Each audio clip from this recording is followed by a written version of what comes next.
শনিবার সকালে আসানসোল পৌর নিগমের 48 নম্বর ওয়ার্ডে চক্ষু পরীক্ষা শিবির করা হয়। শিবিরের উদ্বোধন করলেন রাজ্যের মন্ত্রী মলয় ঘটক। এছাড়াও এদিন এখানে উপস্থিত ছিলেন আসানসোল পৌর নিগমের মেয়র পরিষদের সদস্য গুরুদাস চ্যাটার্জি। তিনি জানান, দুপুর পর্যন্ত 150 জনের চক্ষু পরীক্ষা করা হয়েছে এবং 60 থেকে 70 জনকে চশমা বিতরণ করা হয়েছে।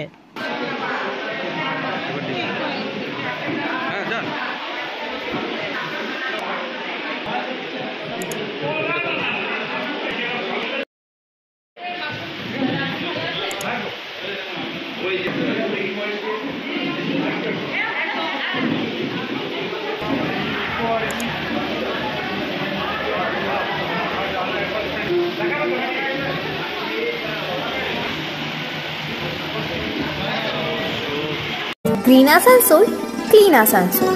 48 নম্বর ওয়ার্ডে মলয় ঘটক মহাশয় যে প্রতিটা ওয়ার্ডে চোখের ক্যাম্প এবং নাক কান গলার যে ক্যাম্প আজকে 48 নম্বর ওয়ার্ডে ছিল। আমি মলয়বাবু এসেছিলেন এখানে, আমাদের মন্ত্রী, উনি প্রতিটা ওয়ার্ডে ঘুরে ঘুরে তত্ত্বাবধান করছেন যে যাতে আই ক্যাম্পগুলো সুষ্ঠুভাবে আমরা করতে পারি। আজকে দাদা কতজন এইখানে? তাও এখন পর্যন্ত 150 জন হয়েছে, 200-250 জন হবে এবং প্রায় 60-70 জনকে চশমা দেওয়া হবে। ঠিক আছে।